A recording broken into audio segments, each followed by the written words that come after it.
Okay, thank you. So again, good morning, everyone. Welcome to this webinar on the ICF Core Competency 2, which is embodies a coaching mindset.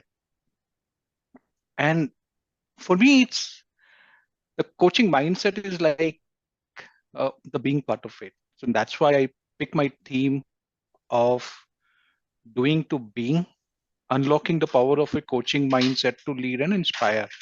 Uh, and I don't see it's only being or it's only doing, but yes, the mindset for me is means being, which includes the doing part also.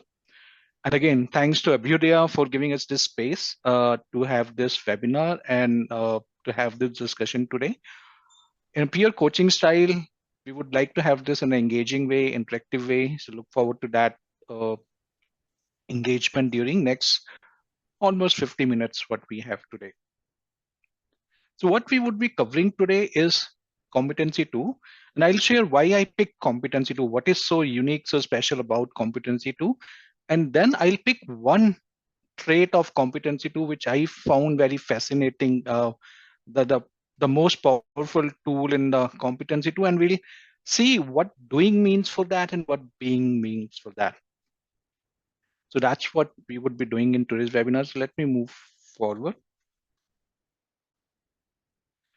So quick introduction about myself. Who doesn't know me? Chetan Bhambri. I am currently a leadership coach. Have been in industry for 27 years. So this is left side ICF ACC leadership coaching and my LinkedIn. You can search me in LinkedIn as Chetan Bhambri. And then there's the right side of this slide, which has my cycling, my Audible records, and my Instagram vlog. The left side is the doing part. The right side is the being part. And my being part is, it's the culmination of my physical workout, which I try to do through cycling.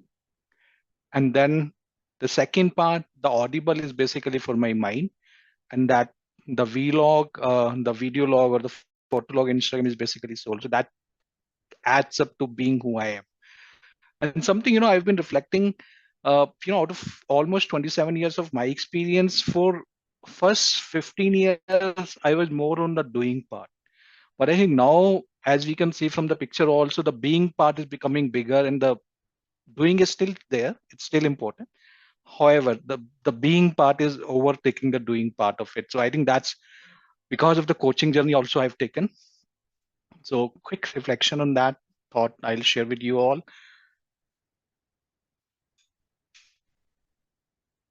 Okay, so let's do a quick check-in. We'll go to Menti. There's a scan code, or you can go to menti.com on your laptop or cell phones, and you'll get a prompt for a question there. How curious are you feeling today?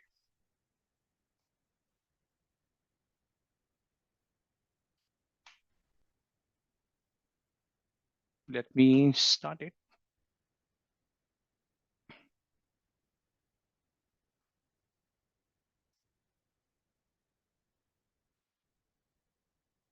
Okay. Let me know if you're able to log into Menti.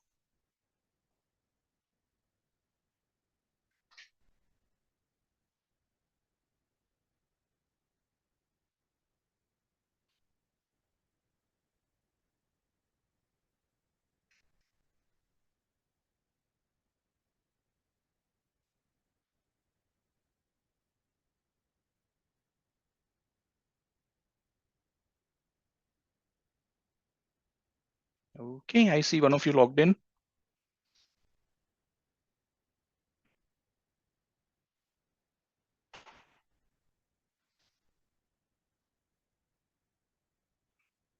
And keep logged in the Menti. We'll have some other screens also coming later in the seminar, later in the webinar.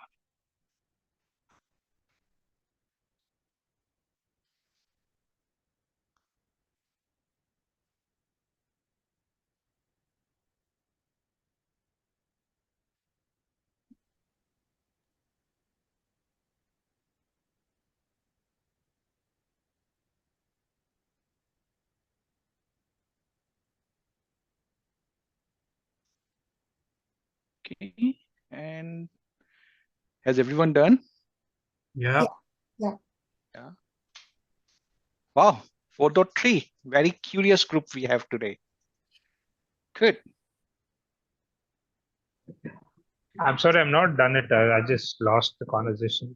Do I need to log in somewhere? You can do it. You can either scan the code, Victor, using your phone, or you can go to menti.com and put that code. Yeah, I'm using my phone now. Yeah, sure. Mehendi.com, is it? Okay, I'll do it. Thank you. Menti.com, MENTI. Okay, thank you. So what are we feeling curious about? Any thoughts?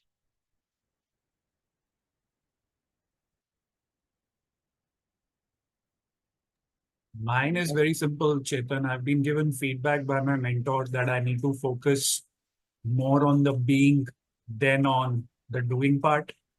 So, and when I saw the post or message of your session, that was exactly what it was all about. So that's what made me curious. Sure. Victor, are you able to log in? Shall we move forward? Yeah, can I have the code, please? It's the login page. 83517982. One moment. 83517 982. 982. Here we It's go. on the screen all. Yeah. Yeah, thank you.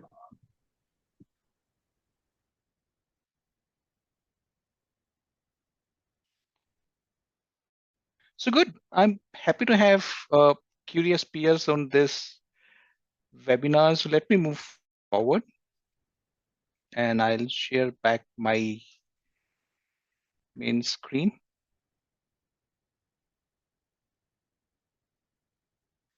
Okay, I'm sharing my screen back. Moving forward. So can someone confirm you are able to see ICF core competencies slide with 8 competencies there? Yes. Okay, good. So just a quick start from the start, looking at what 8 competencies are. I won't go through each of them, but I found Embodies a coaching mindset very unique competency. Do you also feel that way? And if yes, why? Would you like to share? What is so unique about this competency? Chetan, not just the unique part, but the placement of the competency at number 2 after demonstrating ethics, to me shows the importance and how the ripple effect can be there in following or demonstrating the other 6 competencies. Thanks, I truly feel that. No, I think it has been very nicely put by Anita. I think it's like to me, competency 2. And when we also do the competency markers, we don't do competency 2 markers separately. They are spread all across all other markers. So it's like the skeleton system over which everything is then, plugged in. So it's if you look at a human body, probably it's all the skeletal system across which everything is then put. So to be a good coach, I think a competency 2 is the starting point, and only then you can show, cultivates growth, listens, active, all those things come in afterwards. But probably after ethics, which is the core of how you do what you bring on to the coaching relationship, I think this is the framework, and therefore also the most difficult, and its competencies are spread all across. So I think it's got to do with everything else. Well said, Rajneesh. So and that's why I've chosen today Embodies a coaching mindset as my topic for today. And I'll Rajneesh, you almost hit there what I have in mind. We'll go there. What I thought makes it very unique, apart from what you and Anita just said. So let's move forward. So these are details about the coaching, Embodies a coaching mindset competency. As we can see, acknowledging the client are responsible for their own choices, engage in ongoing learning, develops an ongoing reflective practice, remains awareness, develops and maintains the ability, mentally and emotionally prepare, seek help. So let me ask you one more question. Is this competency more of a being competency or a doing competency? Chetan, Victor here. In my opinion, it's like, being very intentional about the coaching mindset. I mean, we are a coach and it's more of a being, in my opinion. More of a being. Okay. Anyone else? Predominantly being, but needing a little bit of doing. Because when you say seeks help, for example, it's something I have to do. I have to proactively be okay to say, Chetan, can you please help me out? So I can be a better coach. Absolutely. And that's what I felt. It's a combination of being and doing. We have to do a few things, the self-learning, that's a doing part of it. And there's absolutely a being part of it also. And it's a loop. It's not only doing, it's not being. And I think when we say being, it's implied that doing is part of it. Yes, it's a combination of both being and the doing of the coaching mindset. Yeah, the being has to naturally, with a coaching mindset, be contributed to the client also. So it's pours in from the being state to the doing state. Yep. Absolutely. Thanks. Yeah. So now let me share why I picked this up and why it's very unique for me. Remembering our markers now. Markers for this competency are spread up across how many competencies?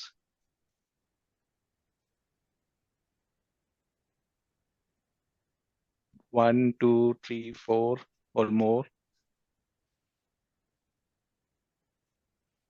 I think almost all of them. I'm just making leaving aside the first one. Yeah, must be 4, 5 minimum.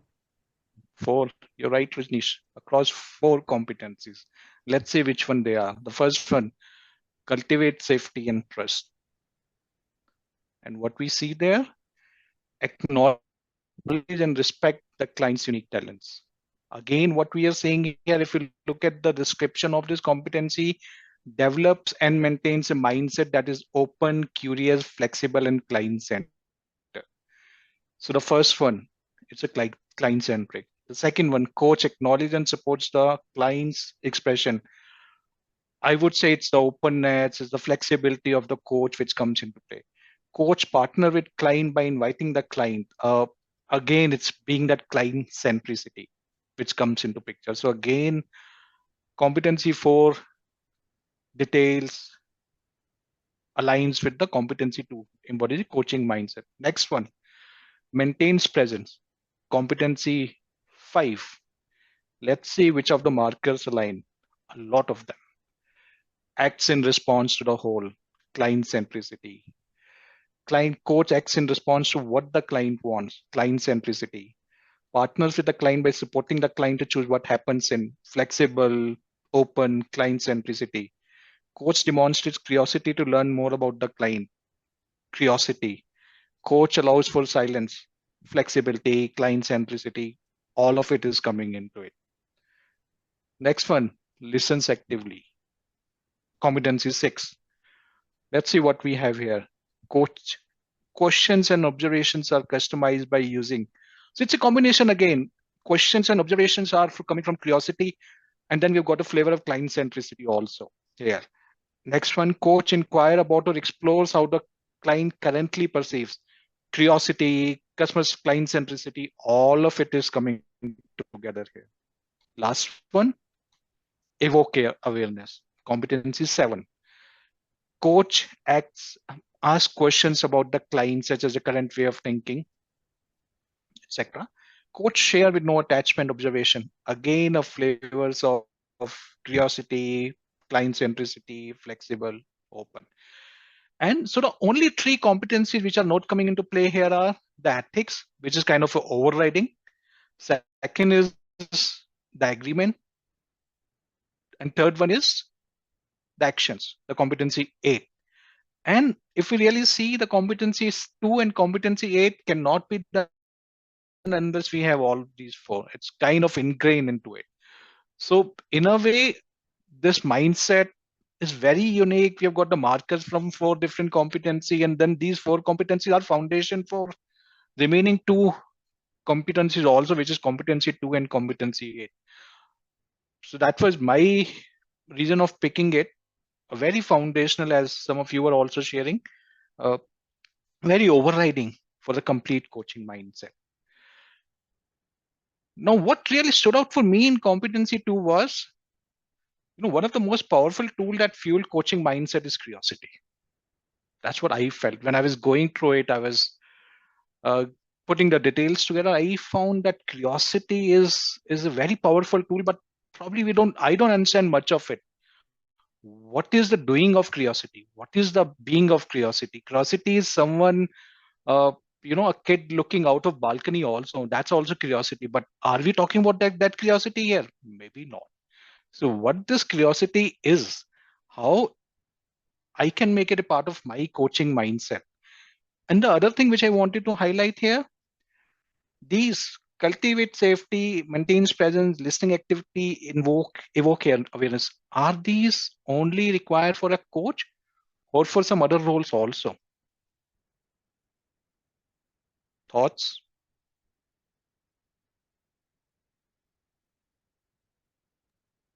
It requires, in my experience, I think it requires for wherever we need to exhibit the leadership, we need to get curious about other human being wherever we are interacting. Absolutely. Thanks, Victor. So, Yeah. I mean, if we remove embodies a leadership mindset, then also all of it would be applicable. A leader has to cultivate safety and trust, has to maintain presence, listens actively, and evoke awareness. Now, the goal, if we think about it, while in the coaching, the coach has only one goal about the client's self-awareness, client self-discovery, client action. A leader might have different goals. However, in my belief, a main goal of a leader is the human capital development, the talent development, a core role of leadership. And that, I think, gets covered very well in this. So this is not applicable only for a coach, for a leader also, this mindset. 2 comments here, Chetan.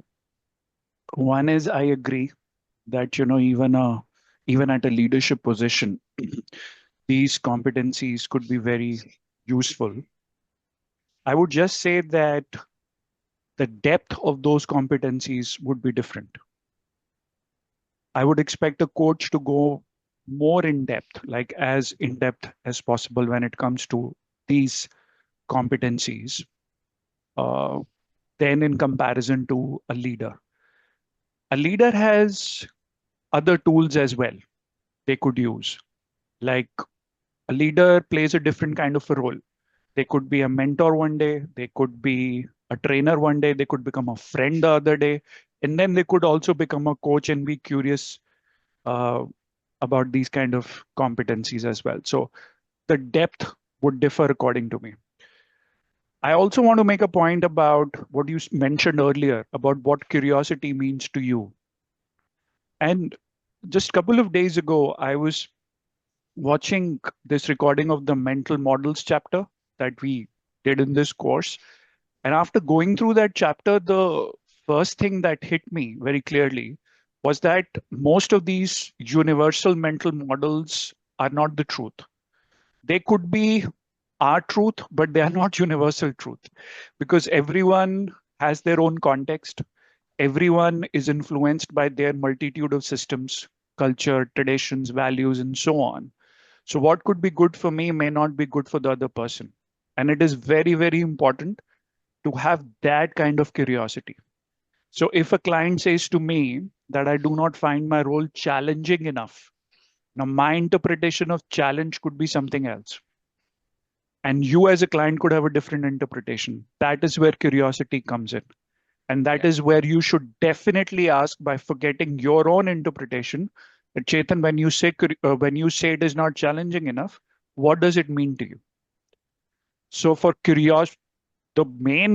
me, curiosity basically means not limiting the understanding of the language to what you believe in, but always ask the client about what is their context behind that word or language.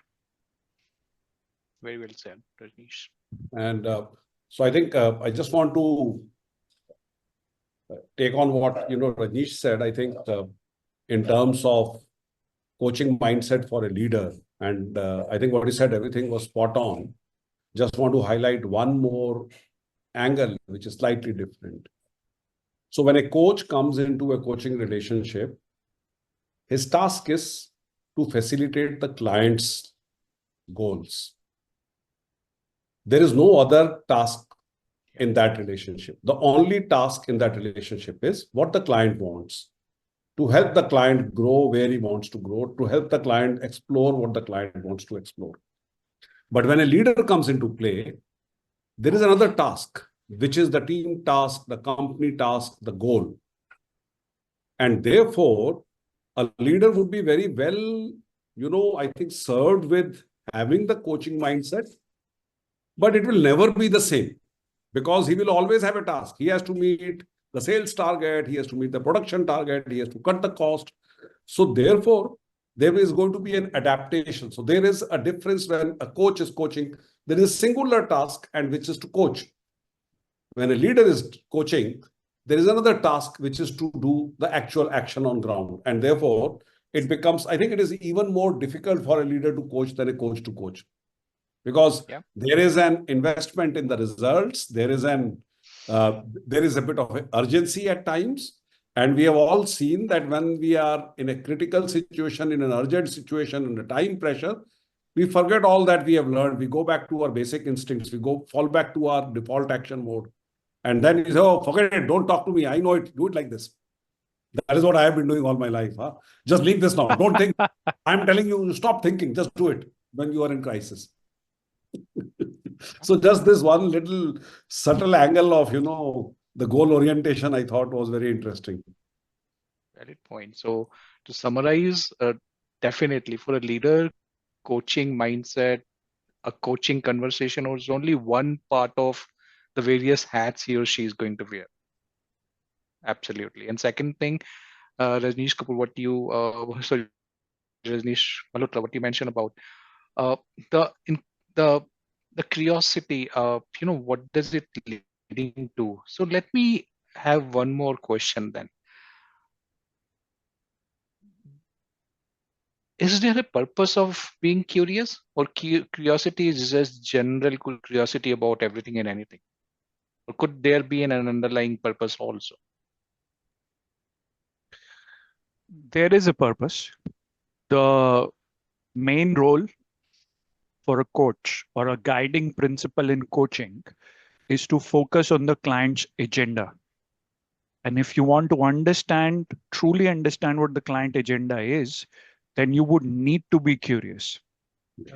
And if you look at the coaching process very carefully, like we start with entry and contracting, then we have a conversation, and then we end with a close, right? Curiosity starts right from the contracting stage itself, wherein we are trying to get deeper into the goal of the session with questions like, so, okay, what aspect or what part of this goal would you want to focus on? What is the success metric? All of those questions are nothing but curious questions. Like, what do you really want to achieve? What is the agenda for today? So just to ensure that you are focusing on the client's agenda, not imposing your agenda as a coach, not leading them in any way, and totally dedicated to what they want to achieve, curiosity is the key here, according to me. Yeah, absolutely. And now we're also getting to, when we are saying curiosity could also have different purpose, right? There's one what we call, and we'll come to it. Just wanted to highlight this quote from Steve Jobs, one of many quotes attributed to him, where say much of what I stumble into by following my curiosity and tuition turn out to be priceless later on. Now, if you really look at it, it seems that he does not have a goal of purpose of this curiosity. It's a very diverse curiosity what he's talking about. At least I felt that way, right? When he's saying he found it later, it was priceless. At that time, he was just following what he stumbled upon. So he did not have a purpose. So then that brings us to a little, now we are going towards more about curiosity. Then we talk about curiosity with purpose. We talk about curiosity a coach will have versus a leader will have. So let's move to the next one. Uh, Hi, Chetan, Victor. Victor here. Yeah. Yeah.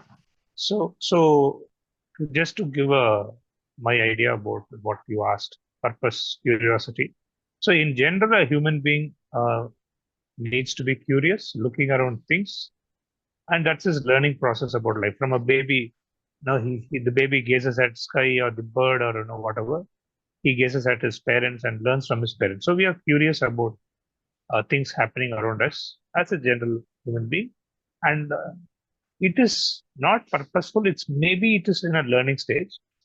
However, when we get into a coach's shoes, our curiosity becomes more purposeful. That, like another gentleman said, we have to align ourselves to the agenda of the client, of the coaching, right? So that way, I think you have a general overview and also a purposeful overview of coaching in this. I mean, being curious about it. I just want to share that. Thank you. Absolutely. And there are names for this curiosity which is more generic, like in a child, when the child want to touch the electric socket or even fire, and because he or she doesn't know about it. And then the curiosity which is very linked to the deep inquiry, finding more information, finding more knowledge. And the names are, the first one is a diversive curiosity and second one is the epistemic curiosity. So actually it's a well research field around curiosity, and they've got two streams. For there are multiple type of curiosity, but for us, I think for this conversation, what is more important is that one, a diversive curiosity which is generic, and second thing, one is the epistemic curiosity which is more deep, finding more about towards the purpose. So thanks, Victor, for that. Well, yeah. Now for a coach, let's see which one is of more relevance. Is it the diversive curiosity which is more broad, or is it the deep inquiry which is epistemic curiosity? Which one serve a coach and a coachee more? It obviously starts with the diverse one, but I feel at a PCC level, for example, maybe the curiosity has to quickly move to the deep inquiry, where you're curious about the context rather than the content. So you're curious about the backstory, or you're curious about why is the client telling me this, or where is it coming from, rather than, or curiosity about the mental model behind the content rather than the content itself. Yeah. So it might start at a broad level when we start a session, but it has to converge towards the end of it. Am I right in saying that? Towards the end of session? Yes, like pretty quickly. Otherwise, we'll be stuck in the loop of their story. Yeah. It becomes like a wilderness exploration, right? With a backpack, I'm going into wild. I don't know where I'm going, just exploring and just being there. But yeah, it's a nice experience, but we don't gain anything out of it. Yeah, like I have been agony aunt in my earlier coaching sessions, which I realize is such a waste of time for both of us, Yeah. Thanks for sharing. I think, Chetan, you have really brought it out very nicely. Broad exploration versus deep inquiry. And I think, to my mind, both are required and not one is at the cost of other. And broad exploration only will at times show you where deep inquiry is needed. And sometimes a deep inquiry very early in the process might leave you from not touching some of the things which you should have touched. We used to have a quote in army, especially when like I was in the repair and maintenance, and in my workshop, all kind of equipment will come. So we used to often joke that you are a jack of all and master of none. And soon we realized that in the high-tech environment of today's world, while you need to be jack of all, maybe because anything can come on your table, but you certainly need to be master of something. And to my mind, it's a fantastic thought process. I never looked at curiosity from broad exploration and deep inquiry. So you explore in a broad or a wide canvas with the coachee to see where he wants to go deep. And sometimes I have at least encountered now that a conversation which started with a particular goal sometimes then veers towards something else which is far more different than where one started the whole journey. And so I think certainly, as you said, deep inquiry has to come in.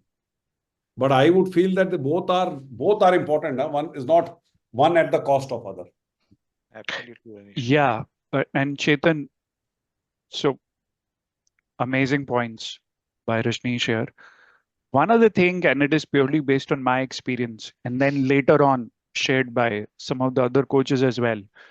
When it comes to deep inquiry, a word of caution would be that as a coach, please remember, who are you curious for? Mm. Are you curious for yourself or for the client? Because very often you may not know the difference. So in curiosity, you may get so deep into it or wanting to know more about the client that the process of inquiry that you have adopted may actually be irrelevant for the goal of the session. It may not be relevant at all. And so that's why either exploration or deep inquiry, the curiosity has to be for the client, not for the coach. Because otherwise, then the coach is imposing their agenda rather than focusing on the client. Yeah, wonderful, Rajneesh. And I think that's what, if we look at this, the description of competency too, it has client-centric also. So whatever we are doing, openness, curious, flexibility, it's not for myself, not for the coach, it's for the client. So thank you, Rajneesh Kapoor. Thank you, Rajneesh Malhotra. Very well summarized. So now let's see how we can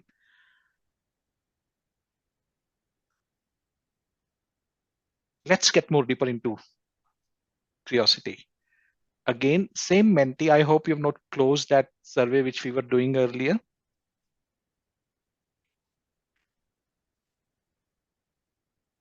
I will move it to the next slide. Okay, so what does curiosity look to you today?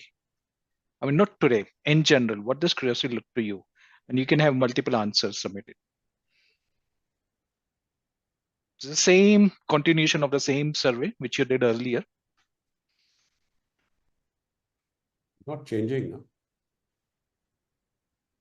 It is not changed for you, for others. Not I so see. far. Huh? I'm just, maybe it's taking time. Let me just see. Sure. Maybe I'll log in again. Best is to log in again. Can you put that same screen so that I can get the code, or Yeah, you can yeah. also go to menti.com and put this number, Rajneesh, 83517982. Okay. Okay.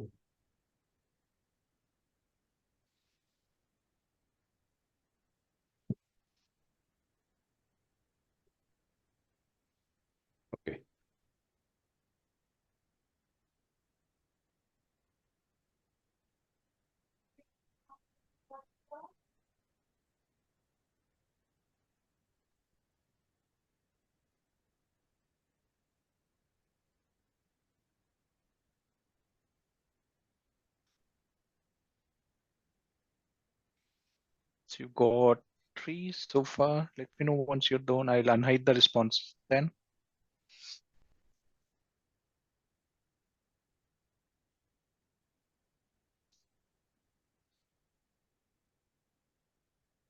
Okay. So let's see what we have got.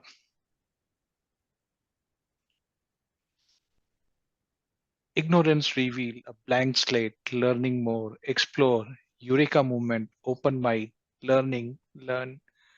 I think learning is coming out as a very prominent theme. Deeper connect, transformation, uncovering. So many meanings of curiosity we all have, right? It means so many things to us and just shows how curious we are about curiosity. So anything which, for me, the learning stood out, but for you all, what stood out for you from all of this? What have been shared by you about curiosity? What's standing out for you? I think one important point is, and I'm drawing from what Rajneesh Malhotra said, that, it's to be open to thoughts and ideas of the way client sees them or way the coachee sees them. Because often when we enter into some of the situations, we feel that, oh, I have done this in the past, this is like this. Or you have experienced with some other coachee a similar situation and some solution works. So the context is different. And therefore, curiosity would be driven by your openness to know that there is a lot more to be known. And curiosity will also be hindered by your desire to solve. Sometimes in desire to solve what is in front of you, you will stop being curious, because sometimes curiosity may lead and open up more fronts. So like if I look at my case, when I started my coaching journey, I was so much invested in getting the result of that session that if I would find that the coachee is now going in a different direction, let's say the coachee was saying that he wants to reduce his weight, and instead of talking of food or exercise, the coachee starts talking of something else, like work pressure or something. I would say just wasting time, and I would get him back to this, that you walk every day. So what I'm saying is that there is a linkage of curiosity to your openness and be client-centered. So that is what I think with learn more certainly is important, but is also to understand the client's context, client's world, and then go in that. Yeah. And thanks for sharing that. And what would be the impact? You said wonderfully, if you are in a urgency to get to a solution in a coaching conversation, which is not being driven by the coachee, even if it's being driven by coachee, if the coachee become partner of that uh, urgency, what would be the impact on the outcome of the coaching, if I can say?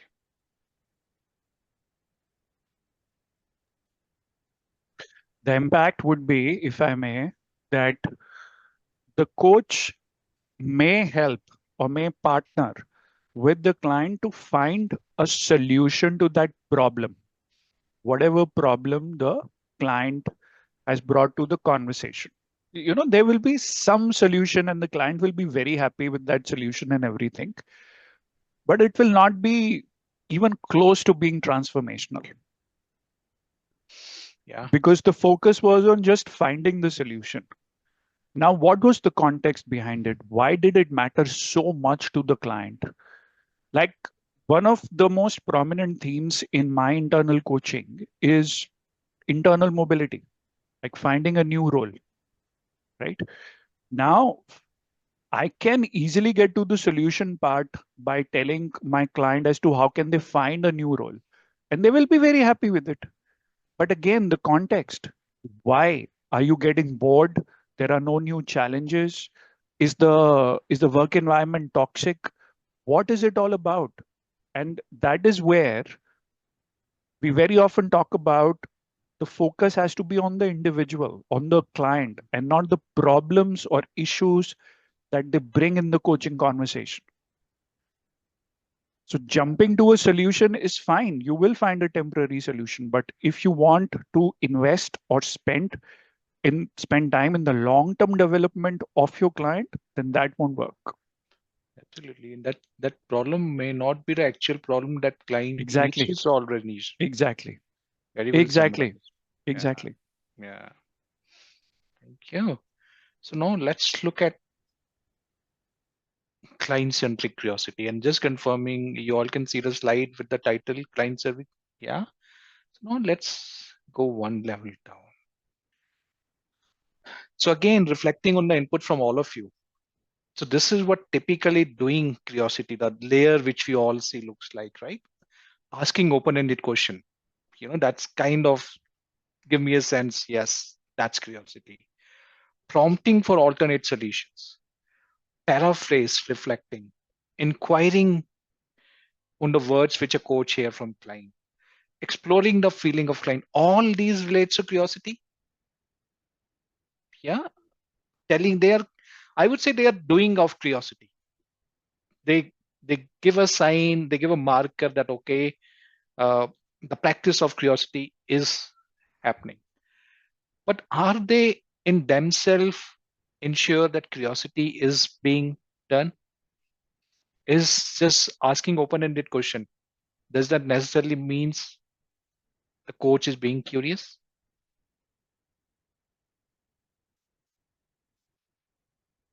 What else is needed?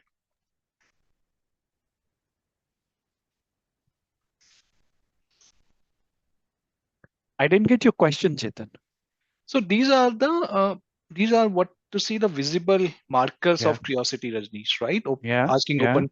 So Yeah. if I observe a coach is asking open-ended question, prompting for alternate solution, Sure. paraphrasing, inquiring on the words of client, exploring the feelings, I could see, yes, I could see the behaviors of Mm. a curious coach, right? Mm. But does that necessarily also mean that the coach has a curious mindset also? The being part of it? I think this is like the science part of it, huh? Mm, The way the question should be, but it could be an absolutely ridiculous question in that situation. yeah.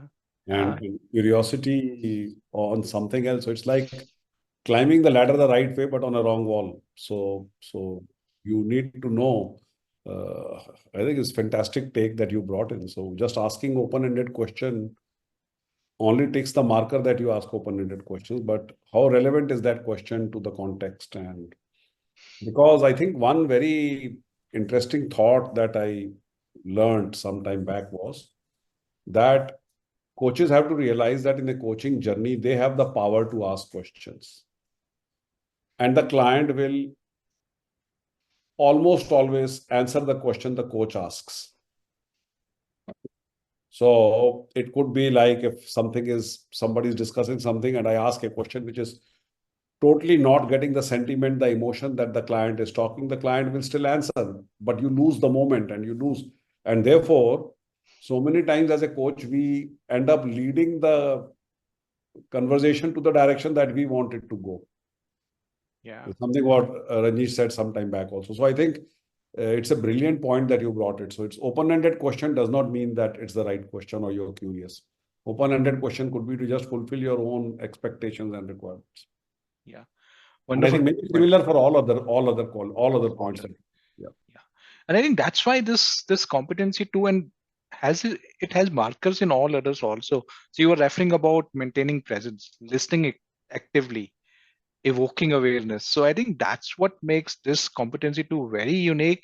It kind of encompasses all other competencies, at least the four others, and then uh, align with the two other competencies, at least the number 2 and number 8. So now let's go. So what do we need to do next then? If asking open-ended question is not enough for a coach, what else needs to happen? Let's see. Uh, so for me, asking question is like a parrot who can speak, who who has learned how to speak, right? It's kind of that, right? So a parrot speaks something, but does it know why it is doing that? Does it know the purpose of it, the what part? The parrot has learned the how part of it, not the what and why part of it. Mm. And while I was reading about the curiosity in a book I'll share with all of you, it says Homo sapiens are the only species who get into the what and why part of it, none other. Mm. And that makes us unique in our curiosity. Yeah. So with that thought, let's say what as a coach, as a human, what we need to do. So the purpose of that first layer is to explore the thoughts and feelings in depth. Yeah. Think outside the usual framework. Gain self-awareness and uncover deeper motivations. And gain, okay, I think that's copied 2 times, so ignore that. So yes. So that's the underlying purpose why I'm asking question, why I'm paraphrasing to get to this. Any other why part of it which we can think of apart from this? I'm sure there are many. Yeah, like challenging assumptions. Yeah, Yes. Yeah, that's an important one. challenging assumptions. Thanks for that, Anita. So it's like, And Chetan, yeah, yeah. So the client would be talking to us something, but at the back of his mind, he may be consciously talking about it, he may be unconsciously talking. So there could be some root cause which he may not be aware. So that is also an item which the coach can keep asking yeah, open questions and even relevant questions and focused questions to help the client uncover that the root yeah, cause of right. whatever Very we well. discussed. Thanks, Victor. Yeah. So that kinds of get to the towards the being of this coaching mindset, right? Where we are partnering with the client to uh, becoming more aware, become more self-awareness. And all of these, it says explore thoughts, think outside, gain self-awareness. Is it for coach to get the self-awareness and coach to think outside the framework? Is it for the coach to, who is doing all of these?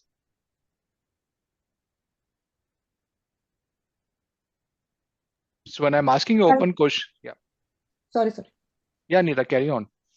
No, I just said it. Client is doing all this. Yeah.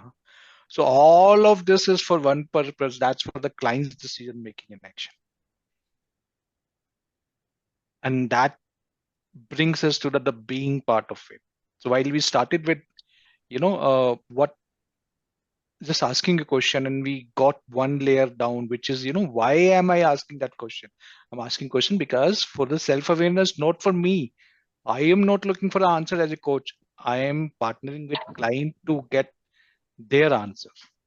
So all this curiosity is customer centric again, the client centric again. Yeah. And that's where, all of our doing become change into the being part of it.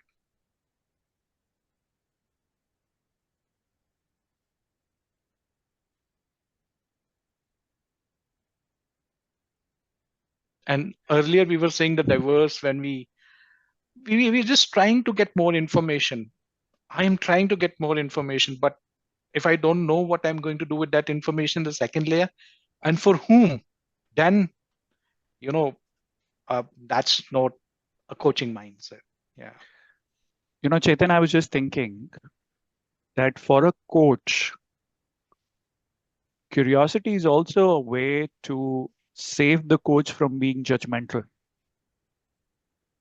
Like very often, when you are in a coaching conversation and the client is sharing their concerns, their fears, you are an individual after all. You are a coach, but after all, you are an individual, right? You could get judgmental based on what's being shared with you. Like I think Colonel also mentioned that earlier, that, I'm like, just do it. I know how it needs to be done. So just do it that way without understanding the client's context, the main reason behind it, the purpose, or whatever it may be. So what curiosity does for a coach is to absolutely sideline their interpretation of what's being said and be curious about what does that actually mean to the client? What does that situation really mean to the client? So that saves the coach from being judgmental in the coaching conversation and free from any perceptions as well. Yeah, Rajneesh, very well. And while you were saying that, I was thinking, curiosity becomes so different for a coach, right? Because the curiosity, so typically, purpose of curiosity is to learn more, right? To gain more insight, to for self, typically, right? If I am being curious, that should serve me. But in case of a coach, that curiosity is actually to serve the client, not to serve the coach. I think that becomes in more critical of this competency of being and just not doing.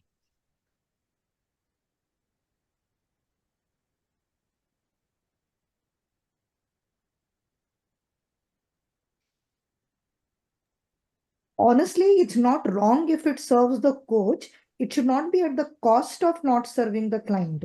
See, because as a coach, it helps me also figure out what would be a more useful direction. So I don't think it's wrong per se if it serves me as a coach.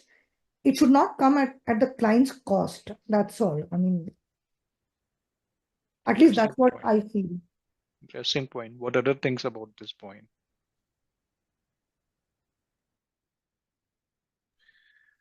Chetan, my apologies, but I will have to log off. I have a conflict now. Something else. Sure. Okay. Thank you, Pranish. Thanks, everyone. Thank you so much. Bye-bye. So I think we are on at 12:30. We'll move to next slide, which is kind of culmination of what we all went through today. So just final reflection on how did session impact your curiosity?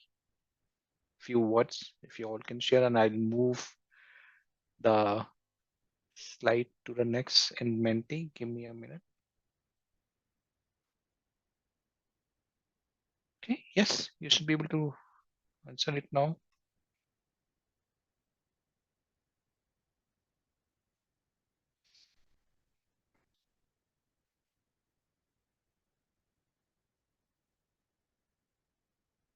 Some reflection on how the session has impacted your curiosity.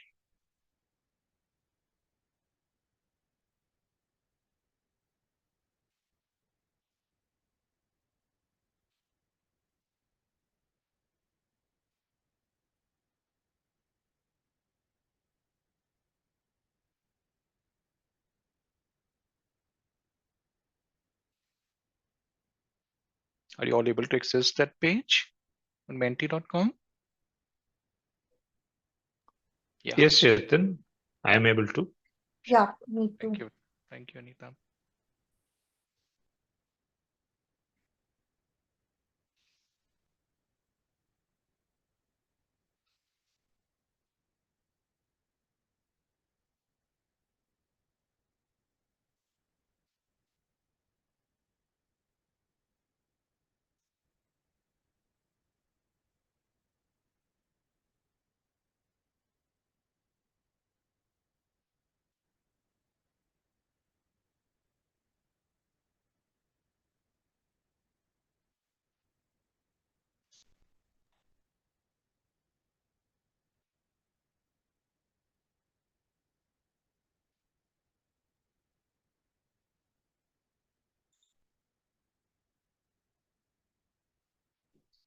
Chetan, are we at the end of it now? We are at the end of it, Rajneesh. I'll just unhide and let's see what responses we are getting. More perspective and distinction with curiosity, sharper focus, new insights, broad versus deep. Thank you. This is the end of it. And thanks again for joining us today for this discussion and sharing some very valuable insights. I mean, it has been learning experience for me also. So thanks again, all of you. No, Thank it was a great session. I think fantastic. Yeah. And please share your presentation with me. I'll do. Yeah, very, very informative, Chetan, very informative, and uncovering a lot of self-learning for me. I hope it's for all us, all of us also. So bye, Chetan. Thank Catch you up so with you much. separately. Gotta, Thank you. yeah, you. got to match somewhere. Bye. Thank Bye. you all. Thank you so much. I'll stop sharing Yeah, also. Yeah.